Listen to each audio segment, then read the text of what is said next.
안녕하세요. 저는 30대에 이혼을 하게 되어 지금은 자유로운 삶을 즐기고 있는 애청자입니다. 평소 사연을 들으며 아픔에 공감을 하기도 하고 때론 함께 욕도 하며 시간을 보내곤 하는데요. 그런 사연 열차에 제 사연이 소개된다고 생각하니 괜스레 마음이 다 떨려오네요. 저는 저를 하자 있는 인간으로 몰아가는 시모도 시모였지만 남편이 결정적인 이유가 되어 이혼까지 하게 되었는데요. 제가 어떻게 남편의 외도를 알게 되었고 어떻게 복수를 하고 이혼을 하게 되었는지 한번 들어보실래요?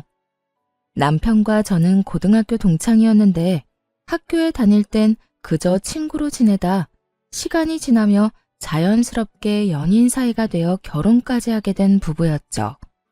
그렇게 결혼을 하게 된 지 3년, 마음만 먹으면 금방이라도 임신이 가능할 거라 생각했는데 그게 생각처럼 쉬운 일은 아니었어요. 3년 동안 임신 소식은 전혀 없었고 결혼 전 더 늦어지기 전에 임신을 하고자 잘 다니던 회사까지 그만두고 몸 관리를 하며 임신을 하려 노력했죠. 남편 역시 저와 함께 병원을 다니며 임신을 위해 노력하고 있었고 그렇게 저흰 큰 소리 나는 일 없이 지내고 있었어요. 하지만 부부 사이만 좋다고 해서 스트레스가 없는 건 아니었어요. 임신이라는 게 몸도 몸이지만 심적으로 편안해야 잘 될 텐데 시모와 시누이는 임신을 방해라도 하려는 사람처럼 저를 괴롭히기 일쑤였어요. 엄마, 우리 집엔 임신 못해서 올케처럼 고생한 사람은 없지 않아? 내가 알기로는 그런 사람이 없는데 올케는 뭐 때문에 임신이 그렇게까지 안 되는 거지? 그러게나 말이야. 우리 집엔 그런 유전자 자체가 없는데 너희가 아기가 안 생기는 거 보니 아무래도 네가 무슨 문제가 있는 것 같구나. 우리 아들은 절대 문제가 있을 리가 없으니 말이야. 친정 역시 임신 때문에 고생한 사람이 없는데 저딴 식으로 말하니 기분이 나쁜 건 당연했어요. 거기에다 병원에서 검사받은 결과 남편뿐 아니라 저 역시 아무 문제가 없었고 그런 사실을 두 사람에게 여러 번 강조해서 말해주었는데도 불구하고 저런 말을 계속하니 정말 스트레스가 이만저만이 아니었어요. 제가 여러 번 말씀드렸잖아요. 병원에선 저희 몸엔 아무런 문제가 없다고 했다니까요. 그러니까 그런 말은 좀 하지 말아주세요. 저도 그런 말 들을 때마다 정말 스트레스가 이만저만이 아니라고요. 그런데 왜 그렇게까지 임신 안 됐니? 혹시 병원이 이상한 거 아니니? 그 병원에서 검사를 잘못한 게 틀림없다. 암? 너희 더 늦기 전에 병원을 옮겨봐. 괜히 돌팔이 병원에서 돈이랑 시간 낭비하지 말고. 그래, 옳게. 엄마 말 무시하지 말고 새겨들어. 내 생각에도 그 병원 돌팔이 같으니까 말이야. 두 사람은 꼭 저에게 문제가 있기라도 바라는 사람들처럼 몰아갔고 더는 설명하고 이해시키는 것도 입이 아파 포기를 해버렸죠. 그런데 그것이 끝이 아니었어요. 시누이는 제가 임신 준비를 위해 집에서 쉬기 시작하자 제가 무슨 시댁 전용 종이라도 되는 양 저를 부려먹으려고 안달이 났더라고요. 시집을 가지 않았던 시누이는 독립도 하지 않고 여전히 시댁에 살고 있었는데 나이 차이는 고작 1살밖에 나지 않는데 하는 짓은 시모 저리 가라였어요. 어찌나 표독스럽게도 저를 부려먹으려 안달인지 있던 애도 떨어질 판국이었죠. 옳게. 지금 우리 집으로 빨리 좀 와봐. 얼른. 지금 당장? 정말 너무 급해서 그래. 처음엔 이런 연락을 받고 정말 큰일이라도 난 것이라 생각해 헐레벌떡 시댁으로 뛰어갔었어요. 하지만 막상 가보면 청소나 식사 등 급한 것이 아닌 직접 하기 귀찮은 일을 시켜댔고 뻔뻔하게도 그런 잡일이 너무 급해 불렀다며 웃어대는 시누이를 보며 더는 참고 넘길 일은 아니다 싶더라고요. 제가 시댁 잡일을 해주려고 회사까지 그만둔 것이 아니었으니까요. 그렇게 마음을 고쳐먹은 이후 전 시누이의 연락을 아예 무시해버리거나 연락을 받는 날엔 아예 못 간다고 못을 박아버렸습니다. 그리고 그날은 시누이와 큰 소리가 오간 날이었어요. 그날 역시 시누이에게 연락이 왔고 또 급한 일이 있다며 시댁으로 오라고 하더라고요. 무시하는 것도 하루 이틀이고 바쁘다고 하는 것도 한두 번이지. 더는 이런 식으로 상황을 외면하는 것도 아니란 생각이 들더군요. 아예 이 싹을 뽑아버려야 한다는 생각이 들었어요. 그래서 전 좀 더 단호하게 제 생각을 말하기로 했죠. 옳게. 요즘 왜 이렇게 연락이 안 돼? 무슨 일 있어? 무슨 일 있는 건 아닌데 왜 그러세요? 왜 그러긴. 우리 집에 좀 오라고 전화했지. 집에 급한 일이 있어서 그러는데 지금 좀 빨리 와. 알겠지? 형님, 저도 바빠서 못 가요. 뭐라고? 옳게 지금 뭐라고 그랬니? 지금 못 온다고 한 것 같은데 내가 제대로 들은 게 맞아? 요즘 따라 도대체 왜 이래? 내가 급한 일이 있다니까. 그래도 못 온다고 한 거 맞아? 네, 제대로 들었네요. 형님, 말이 나왔으니까 하는 말인데 제가 회사를 쉬고 있다고 해도 저도 사생활이 있는데 어떻게 형님이 부를 때만 기다리고 있겠어요? 저도 오늘은 바빠서 못 가니까 급한 일은 알아서 해결하세요. 신우이는 못 간다는 제 말에 화가 났는지 막말을 하기 시작하더라고요. 아니, 평소 신우이의 개념이 얼마나 수준 이하인지를 적나라하게 나타내는 말들을 서슴없이 해대고 있었죠. 옳게. 진짜 이런 식으로 나올 거야? 집에서 내 동생 돈이나 쓰면서 노는 주제에 바쁘긴 뭐가 바빠? 그냥 시댁 오기 싫어서 거짓말하는 거 누가 모를 줄 알아? 그리고 시댁 식구가 오라고 하면 오고 가라고 하면 가는 게 며느리로서 당연히 해야 하는 도리인 거 몰라? 이런 말까지 듣고 나니 저만 웃는 얼굴로 대할 필요는 없다는 생각이 들더라고요. 거짓말은 형님이 먼저 했죠. 바쁘다고 그날리를 피워서 급하게 가보면 청소해라, 밥해라 등등. 그리고 형님, 같은 여자로서 그런 식으로 하고 싶으세요? 며느리로서 도리 중엔 그런 건 듣도 보도 못했네요, 저는. 제발 적당히 좀 하세요. 저요, 임신하려고 회사 그만둔 거지 그런 일이나 하려고 회사 그만둔 거 아니라고요. 그러니까 앞으로 급하다는 핑계 대면서 저 시댁으로 부르지 마세요. 저는 그대로 전화를 끊어버렸고 내심 이렇게까지 싫은 티를 내고 이렇게까지 말하면 더는 저를 괴롭힐 일이 없을 거라 생각했죠. 하지만 신우이는 더 날뛰기 시작하더라고요. 그날 이후 저를 부르는 대신 저희 집으로 찾아와 집을 엉망으로 만들고 간다거나 이상한 트집을 잡아대더군요. 그래서 제가 집으로도 못 오게 했더니 시모를 앞세우기 시작하더라고요. 그날은 신우이뿐 아니라 시모까지 함께 집으로 온 날이었는데 마침 장봐놓은 것이 없어 마땅히 먹을 것이 없는 상태였죠. 자연스럽게 냉장고부터 열어보던 시모와 신우이는 텅 빈 냉장고를 보고 작정한 듯 잔소리를 하기 시작했어요. 넌 집에서 쉬는 애가 이게 뭐니 이게? 너희 집에서 밥은 해먹고 사니? 나가서 뼈 빠지게 일하는 우리 아들 끼니는 제때 해주는 거 맞아? 그러니까 옳게 이건 아니지. 어떻게 냉장고에 죄다 풀떼기에다가 마실 거 반찬 몇 개밖에 없어? 우리 아들은 고기 좋아하는데 고기 같은 건 없어. 고기는 떨어지는 일 없이 늘 넉넉히 사다 놓거라. 우리 아들이 먹고 싶으면 언제든 먹을 수 있게 말이야. 시모와 신우이는 사이좋게 말을 주고받으며 저에게 잔소리를 해대고 있었고 저는 입을 떼서 무얼 하나 싶은 마음에 아무 말도 하지 않고 있었어요. 제가 무엇라 한다고 한들 제 말을 들을 사람들도 아니고 괜히 잘못 대답을 했다가 그렇지 않아도 긴 잔소리가 더욱 길어질 거라 확신했기 때문이죠. 그렇게 한참을 시모와 장단 맞춰 잔소리를 하던 신우이는 배가 고프다며 휴대전화를 뒤적인다 싶더니 배달을 시키더라고요. 아유, 옳게 내에 와서 밥이나 먹을까 했는데 이게 뭐야? 엄마는 배 안 고파? 난 지금 배가 너무 고프단 말이야. 안 되겠다. 간단하게 요기나 하게 참치회나 시켜서 먹어야 하겠어. 언제부터 참치회가 간단한 요깃거리 음식이 되었는지는 몰라도 신우이는 참치회를 시킨다고 하며 음식을 주문했고 얼마 지나지 않자 음식이 도착했어요.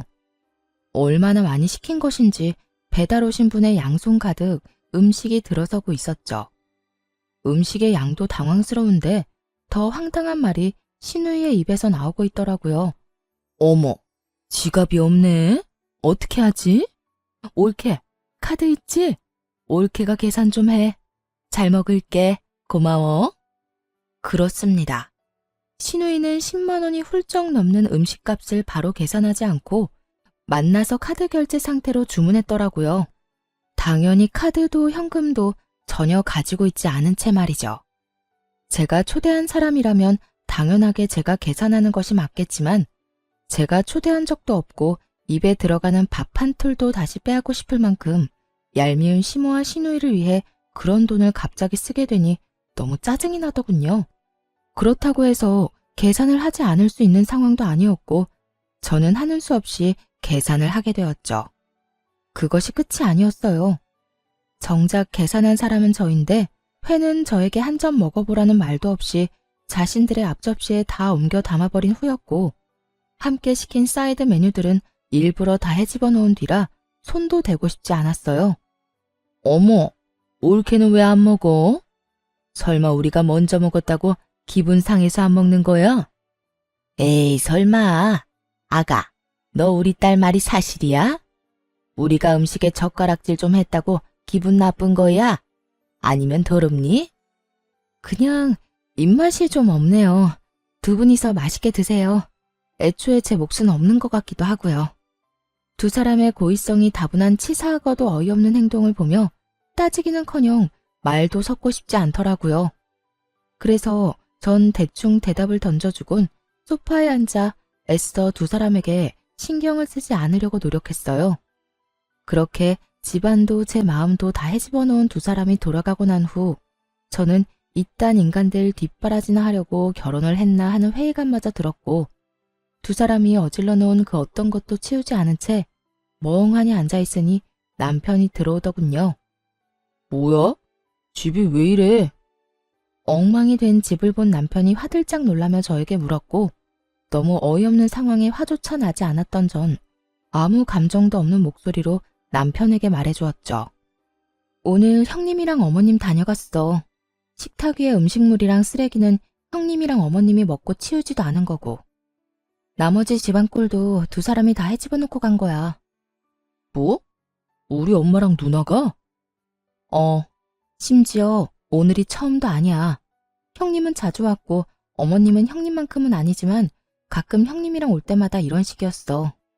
그래서 하는 말인데 당신이 해결 좀 해. 뭐? 내가? 나보고 어떻게 하라고. 전화를 하든 만나서 이야기를 하든 당신이 해결 좀 해. 난 더는 이런 식으로는 못 살 것 같아. 내가 당신을 사랑해서 결혼한 거지 이런 꼴이나 당하려고 결혼한 건 아니잖아. 이게 뭐야. 시댁 전용 하녀도 아니고. 뻑하면 사람 불러서 부려먹는 것도 모자라서 그마저도 상황이 여의치 않으니까 연락도 없이 남의 집에 들이닥쳐서 사람 괴롭히는데 내가 언제까지 참고 살 수는 없지 않겠어? 그러니까 당신이 알아서 해결해. 남편은 언성을 높이지도 화를 내는 투도 아닌 저를 보며 상황이 더욱 좋지 않음을 느낀 것 같더라고요. 저를 대신에 큰 소리를 내며 휴대전화를 들고 밖으로 나가버렸으니 말이에요. 뭐?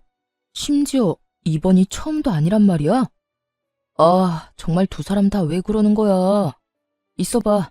내가 통화 좀 하고 올 테니까 말이야. 이렇게 큰 소리를 치며 남편은 나가버렸고 저렇게까지 화를 내며 나갔으니 다 해결하고 돌아올 거라 생각했어요.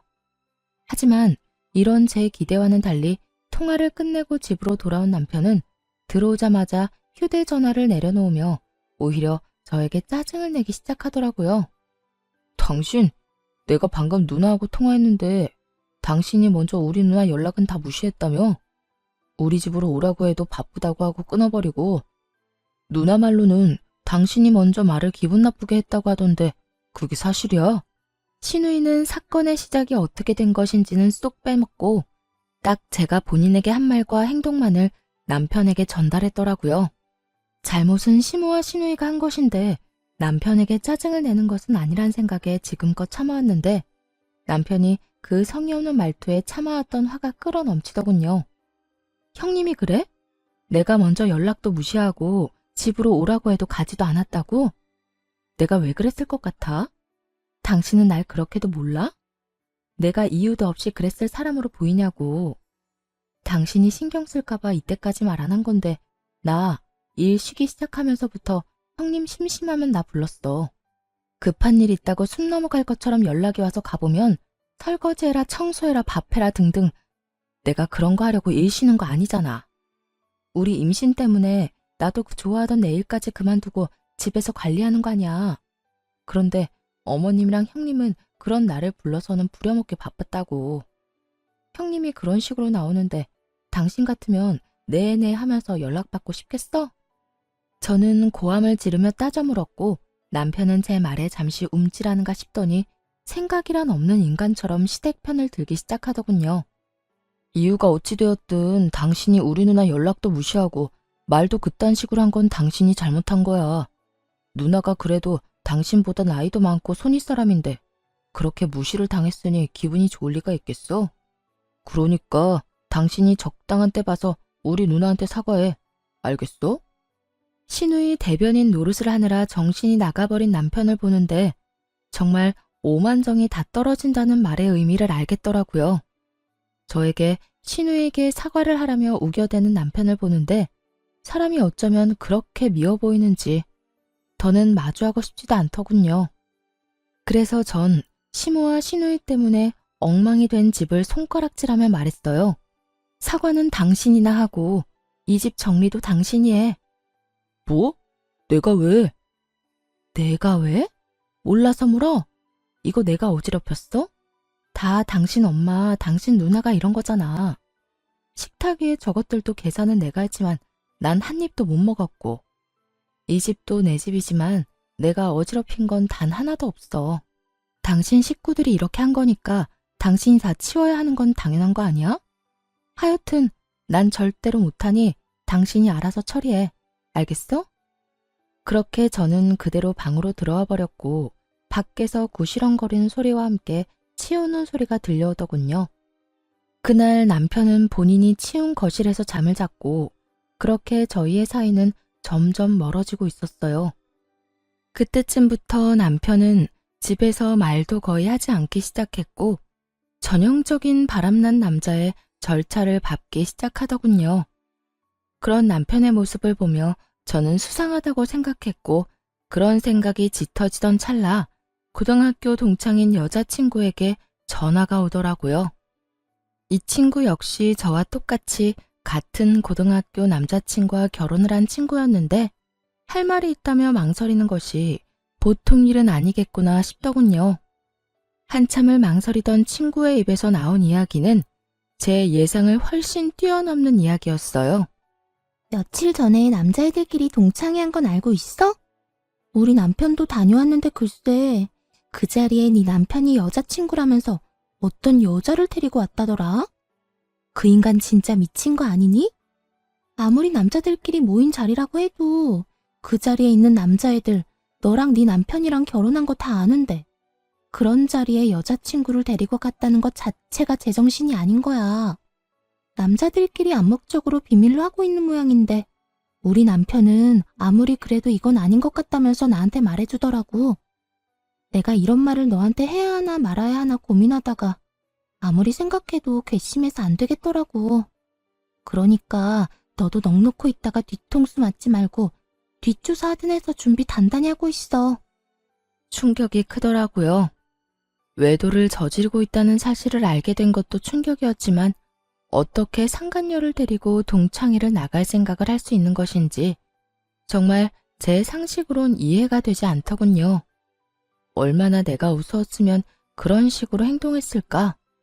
분노가 머리 끝까지 차올랐죠. 동창생들 앞에서 소개하면 저도 모를 리가 없잖아요. 저에게도 동창생인 친구들인데 겁대가리를 상실한 건지 머리가 나쁜 것인지 아님 친구들에 대한 믿음이 깊은 것인지 이것도 저것도 아니라면 들켜도 상관없다 싶었는지 도무지 알 수가 없는 지경이었죠. 그 모든 것이 혼란스러운 상황 속에서도 확실해지는 것은 있었어요. 그 인간은 저와 이혼이 하고 싶어 환장한 인간이 분명했고 전 그런 인간과 이혼을 해야 한다는 것 말이죠. 친구의 조언대로 흥신소에 의뢰해 남편의 뒷조사를 시작했고 며칠 뒤 흥신소에서 전해드린 소식은 정말 통쾌하면서도 경악스러움 그 자체였어요. 이 정도면 거의 사기인데요. 그 상간녀 말인데요. 지금 남편한테는 부잣집 딸 행세를 하고 있고 남편분이 역시 그런 모습에 감쪽같이 속아 넘어간 것 같더라고요. 아니, 엄연히 말하자면 처음엔 부잣집 딸이 맞았었어요. 두 사람이 만날 때는 상간녀가 잘 나가는 집 딸이 맞았는데 그 집안이 몇 달 전부터 부도 이야기가 나오더니 최근엔 거의 부도 직전이라고 하더라고요.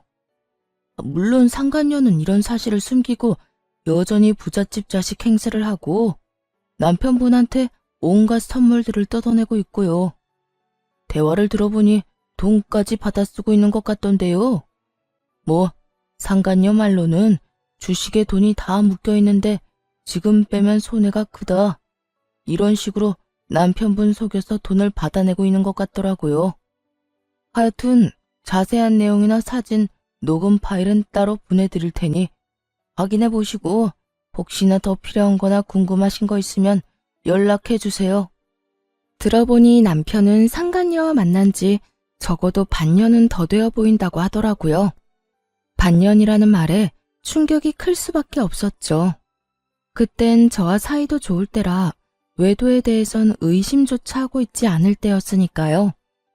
급격하게 줄어든 생활비와 그 못지않게 줄어든 말수에 의심은 하고 있었지만 그 의심이 현실로 돌아오니 생각보다 충격이 크긴 하더군요. 그러면서도 똑똑한 척은 혼자 다 하고 돌아다니더니 어디서 저런 사기꾼 같은 여자에게 홀려서 허황된 꿈이나 꾸고 있는 남편이 한심하기 짝이 없기도 했고요.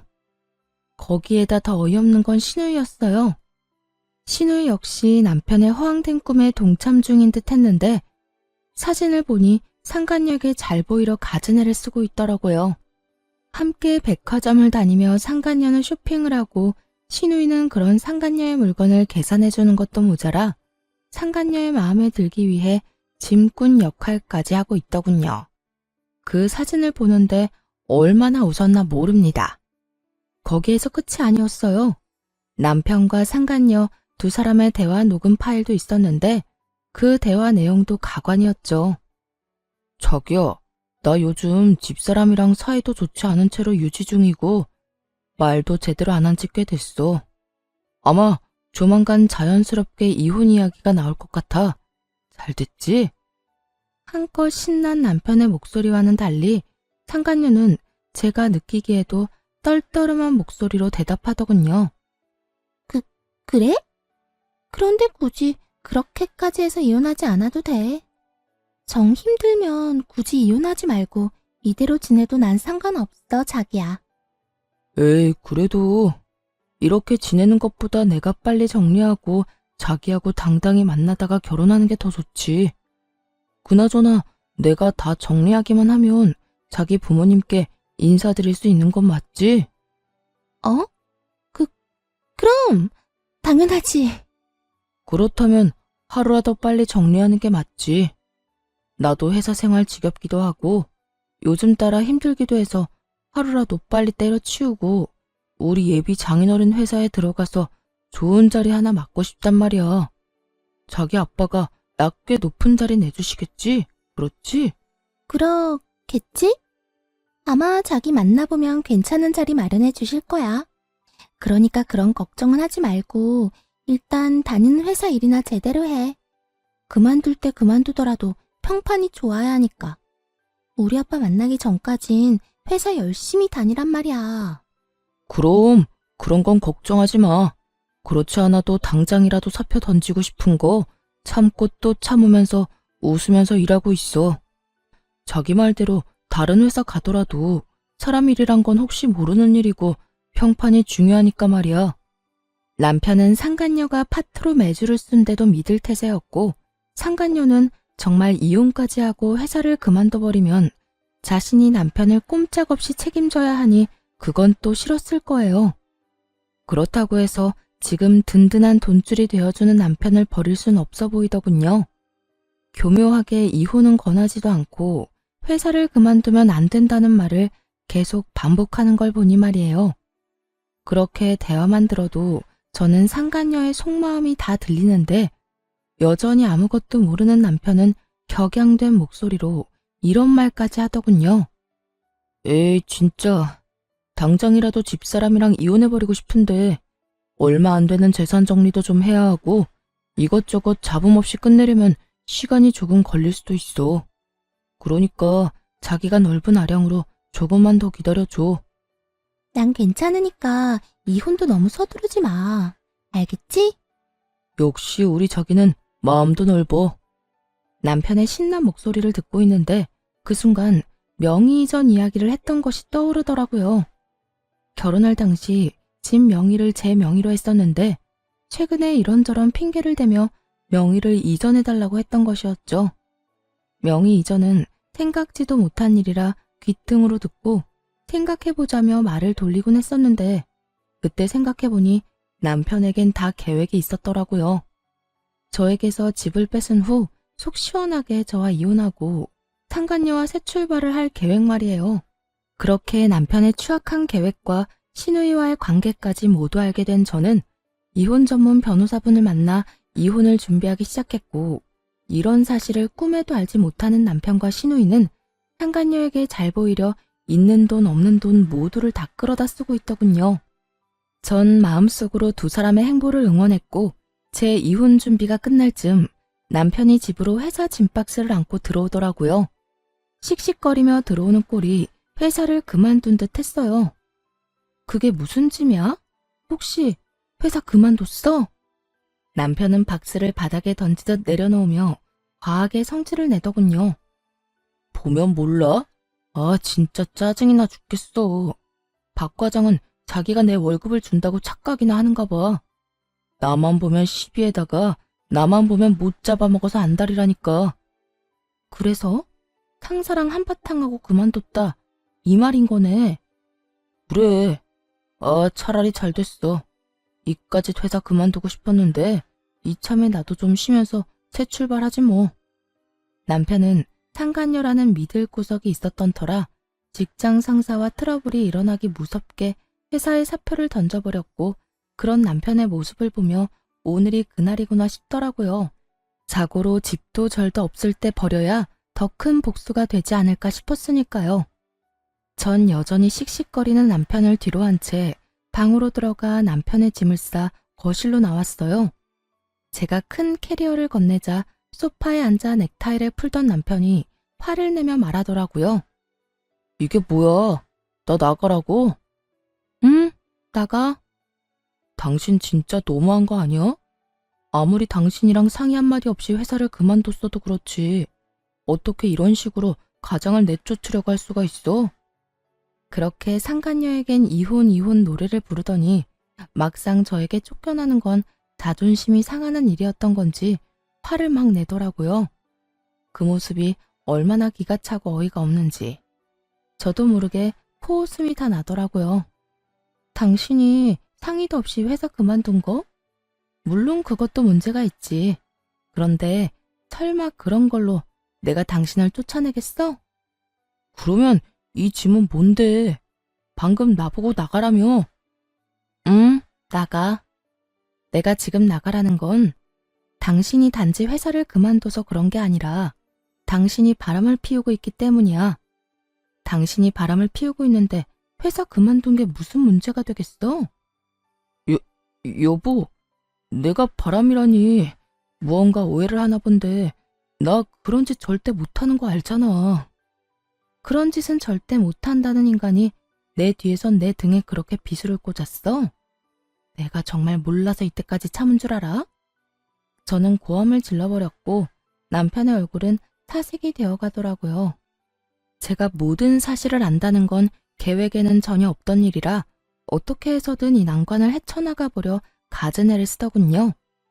무슨 말을 하는 거야 도대체. 어디서 무슨 말을 들었는지는 몰라도 다 오해야. 당신은 나를 그렇게도 몰라? 나 당신뿐인 거 누구보다 당신이 더 잘 알잖아. 어쩌면 이렇게도 같은 말을 해대는 건지.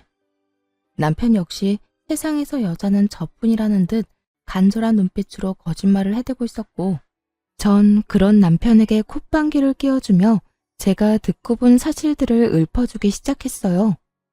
당신을 잘 알긴 알지. 당신 남자들만 모이는 동창회 상간녀까지 모시고 갔더라. 남자들 우정도 참 별거 없지? 이렇게 금방 내 귀에 들어오는 거 보면 말이야. 그것뿐이야? 당신 누나도 그 여자랑 짝짝꿍이 맞던데? 백두기도 아니고 이 백화점 저 백화점 다니면서 돈을 물 쓰듯이 쓰던데?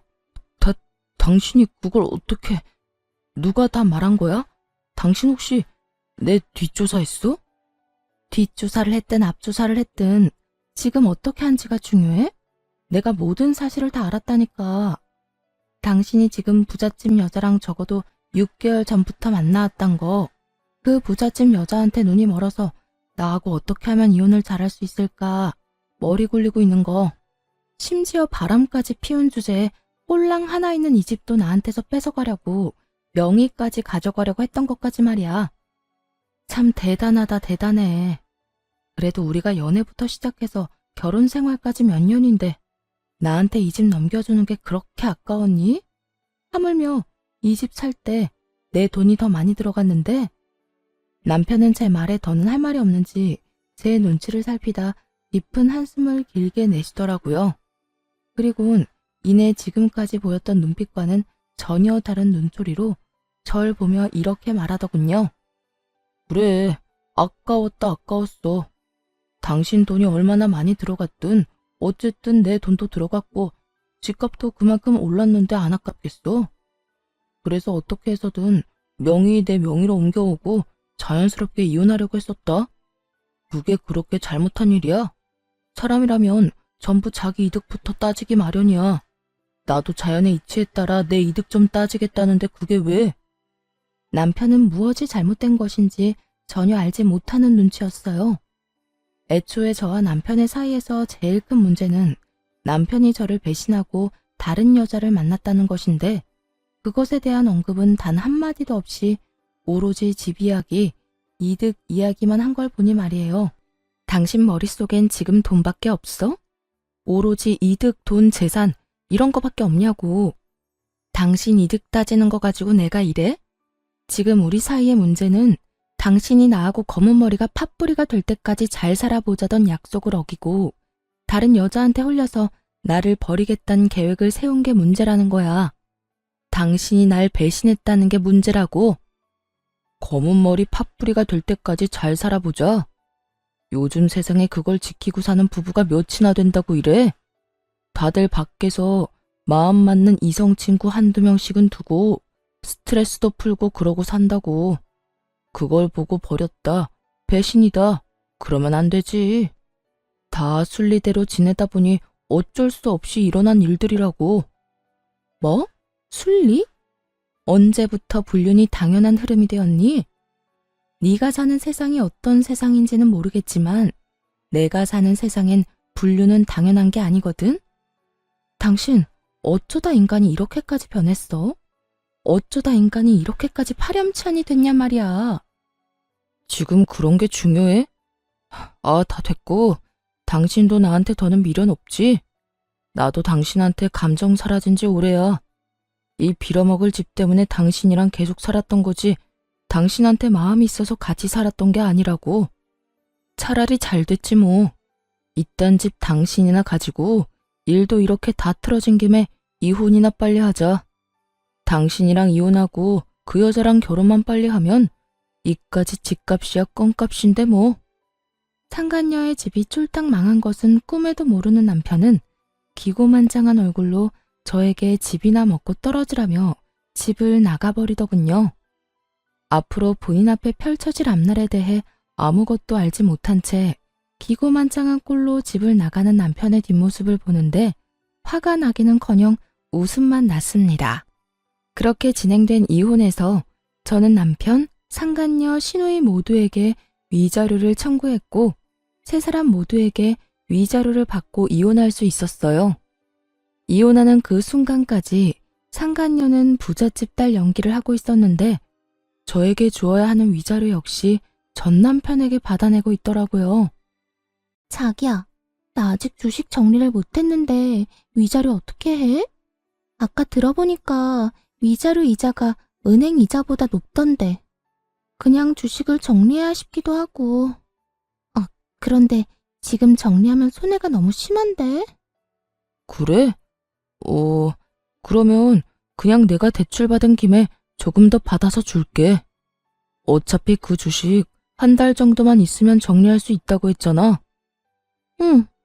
들리는 찌라시엔 한 달 내로 따상 갈 거라고 하더라고. 그렇게만 되면 내가 진짜 이자까지 쳐서 다 줄게. 돈만 돌려주겠어? 자기 인생 펴는 거야, 이제. 상간녀의 말에 전 남편은 얼굴 한가득 행복 가득한 미소를 지어 보이더라고요. 저와 이혼하는 그 마당에 말이죠. 그 모습을 보는데 저 역시 웃음이 터져나와 크게 혼이 났네요. 주식에 큰 돈이 묶여있는 것도 거짓말, 앞으로 인생이 필 일만 남았다는 것도 거짓말이란 것을 저는 잘 알고 있었으니까요. 그렇게 전 남편과 전 시누이가 빚쟁이가 된 채 소송은 마무리되었고 이혼 확정 서류를 제출하면 모든 것이 끝이 나는 날이 다가왔어요. 전 남편은 서류를 제출하려던 저를 기다리고 있었는데 그 몰골이 말이 아니더라고요. 죽도 한 그릇 못 얻어먹고 다니는 것인지 피골이 상접한 것은 물론이었고 행색도 남루한 것이 굳이 물어보지 않아도 어떤 상황인지 훤히 보이더군요. 제가 전 남편을 발견한 직후 전 남편 역시 저를 발견했는지 다짜고짜 저에게 달려와 무릎을 꿇고 빌기 시작하더군요. 여보, 서류 제출하러 온 거야? 이 서류 제출하면 우리 진짜 끝인 거 알고는 있지. 잘 알고 있지. 그러니까 이렇게 아침 대바람부터 온 거 아니겠어? 하루라도 빨리 너 같은 인간이랑 깨끗하게 정리하려고 말이야. 여보, 그러지 말고 다시 한번 생각해보면 안 될까? 우리가 이렇게 이혼한다는 거 정말 말도 안 되는 일이잖아. 뭐? 말도 안 되는 일? 뭐가 말도 안 되는데? 당신 말대로 우리 고등학교 때부터 해서 지금까지 함께한 시간이 얼만데 이대로 우리가 헤어진다는 게 말이나 된다고 생각하는 거야? 정말 웃기지도 않더라고요. 그 긴 세월이 그렇게나 소중하다는 사람이 어떻게 다른 이유도 아닌 외도로 인해 이혼까지 하게 만들었으니 말이에요. 심지어 끝까지 반성은커녕 비웃기 바빴던 걸 제가 다 기억하고 있는데 이제와 이렇게 매달리는 꼴을 보고 있자니 통쾌하기는커녕 미친 듯이 화가 났어요. 그 세월이 그렇게 소중했다는 인간이 그딴 짓을 했니? 기억 안 나? 당신 나하고 이혼하는 그 순간까지 미안하다는 말은커녕 본인은 잘 먹고 잘 살 테니 나는 이혼녀 딱지 붙이고 잘 살라고 했던 거. 그런데 이제 와서 무릎까지 꿇고 왜 이런데? 갑자기 집 나갔던 양심이 다시 되돌아오기라도 했는가 봐. 그땐 내가 정말 정신이 나가버려서 당신한테 어떤 짓을 하고 있는지조차 몰랐어. 나 사실 당신이랑 그렇게 이혼하고 나 당신 많이 그리웠어.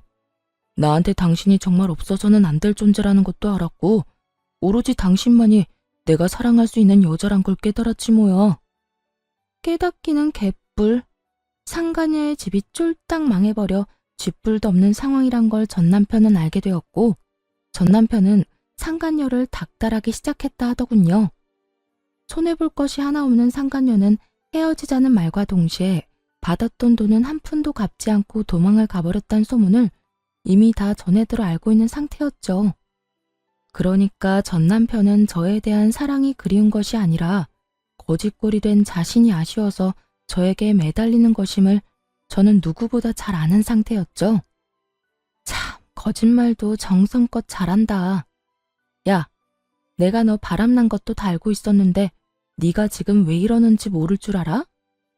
혹시 당신도 내 소식 다 들은 거야? 당신도 다 아는 것 같으니까 솔직하게 말할게.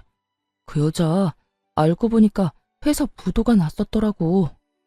그 사실을 나한테는 감쪽같이 속이고 주식 핑계대면서 나한테 돈 뜯어가고 있었고 정말 너무하지 않냐? 어떻게 날 속일 수가 있어?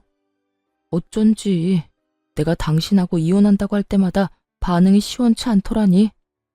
하여튼 내가 이혼하고 위자료 내느라 빚쟁이 되고 우리 누나도 당신한테 위자료 주느라 빚쟁이 되니까 더는 뜯어먹을 거 없다 싶었는지 도망갔어. 내 돈, 누나 돈은 한 푼도 안 주고 말이야. 우리 집 지금 난리야. 나 회사도 그만두고 취업도 안 돼서 대출금 갚을 돈이 없어서 엄마 집까지 팔아 대출금 갚아야 하는 신세라고. 어쩌다 내 신세가 이렇게까지 된 건지. 전 남편은 눈물까지 짜내며 하소연을 하고 있었고 전 궁금하지도 않은 이야기를 듣고 있자니 하품이 다 날 지경이었어요. 그걸 몰라서 물어? 남의 가슴에 대못 박아놓고선 너는 평생 떵떵거리면서 행복하게 살 수 있을 거라 생각했어? 남의 눈에 눈물 나게 하면 네 눈엔 피눈물 나는 법이야. 그래서 할 말은 다 했니? 그 하품이 나오게 지겨운 하소연은 다 해댔냐고. 전 남편은 자신이 이렇게 눈물까지 쏟아내며 말하면 저 역시 눈물이라도 흘릴 거라 생각했는지 제 반응에 크게 당황하며 다시 울고불고 빌기 시작하더라고요. 여보, 그렇게 냉정하게 굴지 말고 예정을 생각해서라도 나 다시 받아주면 안 될까? 예정? 너한테는 그런 게 남아있는지 몰라도 난 그런 감정 따위 남은 게 없거든? 그리고 정이 남아있다고 한들 내가 미쳤어? 너부터 시작해서 줄줄이 빚쟁이인 네 집안일이랑 다시 엮이게. 넌 내가 진짜 만만하구나. 만만한 게 아니라 당신이 날 금전적으로 조금만 도와주면 이까짓 어려움은 금방 이겨낼 자신이 있어서 그래. 당신 지금 여유 자금 꽤 있을 거 아니야. 나하고 그 여자 우리 누나한테 받은 위자료. 설마 다 쓴 건 아니지. 그 돈을 벌써 다 썼을 리는 없잖아. 그렇지? 이때껏 꼴꼴 감춰두었던 전 남편의 추악한 속내가 드러나고 울고불고하며 제 바짓가랑이를 붙잡고 있는 전 남편의 손을 뿌리쳐버렸어요. 이거 나 소름 끼치니까. 야, 너 진짜 큰 착각하는가 본데 그 돈 너한테 쓸 생각 전혀 없어. 그러니까 남의 돈에 군침 그만 흘려. 여보, 그러지 말고 나 진짜 당신이 조금만 도와주면 금방 일어설 수 있다니까. 많이 바라는 것도 아니라고. 그냥 받은 위자료의 절반 정도만, 아니 그것보다 적은 금액이라도 되니까 조금만 도와주라. 응? 상간녀를 상대로 헛된 꿈을 꾸던 전 남편은 이젠 저를 상대로 헛된 꿈을 꾸는 듯 했어요. 자신이 저딴 식으로 눈물 콧물 흘리며 매달리면 제가 당연히 받아줄 거라 생각하는 듯 했으니까요. 정말 착각은 자유라고들 하지만 이 정도 현실 가능성이 없는 착각에 저를 끌어들인다는 사실 자체가 기분이 슬슬 나빠져 오더군요. 야, 그 말도 안 되는 착각에 날 끌어들이지 말아줄래? 그 꿈 같은 계획은 잠잘 때나 꾸고 현실에선 네가 한 짓에 대한 벌 제대로 받아. 알겠어? 여보 제발. 나 진짜 큰일 나. 한 번만 받아주라. 제발. 이거 나 한 번만 더 내 몸에 손대잖아? 나 진짜 그대로 경찰에 신고해버릴 거야. 나 알지? 한다면 한다는 사람인 거. 그러니까 이상한 짓 그 정도만 하고 이럴 시간에 일자리나 알아봐. 돈은 자기 손으로 벌 생각을 해야지 남의 재산 탐내다가 그 모양 국골이 돼놓고도 아직도 정신을 못 차렸어? 네 일은 네가 알아서 해결해. 전 그대로 전 남편을 뿌리쳐버리곤 서류를 제출해버렸고 그렇게 지긋지긋한 인연이 끝났습니다. 그 후 전 집도 옮기고 회사도 옮겨버린 후 잘 지내고 있습니다. 한동안 전 남편과 전 시댁 식구들이 계속 연락을 해와 귀찮은 일이 있긴 했지만 차단 깔끔하게 했더니 요즘엔 연 끊겨버린 지 꽤 되었어요. 새로운 회사에서 일하기 시작한 지 1년이란 세월이 지났고 이제 적응도 되어 아주 만족스러운 삶을 살고 있어요. 아직 마음의 준비가 되지 않아 누군가를 만난 적은 없지만 제 마음이 누군가를 받아들일 준비가 되고 좋은 사람만 나타난다면 언제든 연애할 생각은 있습니다. 이혼을 하며 전 남편과 전 시댁에 많은 실망을 한 것은 맞지만 모든 사람이 전 남편과 같은 사람은 아닐 테니까요. 거기에다 한 번 결혼에 실패했다는 이유로 혼자 평생 외롭게 살 생각은 없기에 열린 마음으로 살아보려고 합니다. 이혼을 할 당시만 해도 이렇게 만족스럽고 행복한 삶이 저를 기다리고 있을 거라는 생각은 하지 못했어요. 이혼이 흠이 아닌 시대가 왔다고들 하지만 막상 제가 이혼할 처지에 놓이게 되니 그런 말들이 쉽게 와닿지도 않았고 위로도 되지 않더라고요. 그때 전 그저 남편이 외도를 저질러 이혼하게 된 불쌍한 이혼녀라는 생각밖에 들지 않았으니까요. 하지만 독하게 마음을 먹고 이혼을 하고 나니 저에겐 새로운 인생이 저를 기다리고 있더라고요. 무엇보다 수준 이하의 전시댁 인간들을 더는 마주할 필요도 없었고 저의 뒤에서 저를 기만했던 전 남편을 더는 보고 살지 않아도 됐고요. 그 뒤로 따라오는 자유, 압박 없는 삶 등 여러 가지도 물론 좋았어요. 이렇듯 전 지금의 생활에 더없이 만족하고 이혼녀이긴 하지만 유부녀일 때보다 더없이 행복하답니다. 이로써 저의 사연도 끝이 났네요. 어떠셨나요? 욕들 함께 해주셨을까요? 긴 이야기 끝까지 함께 해주셔서 감사하다는 말을 전하며 저는 이만 물러가 볼게요. 감사합니다. 다들 행복하세요.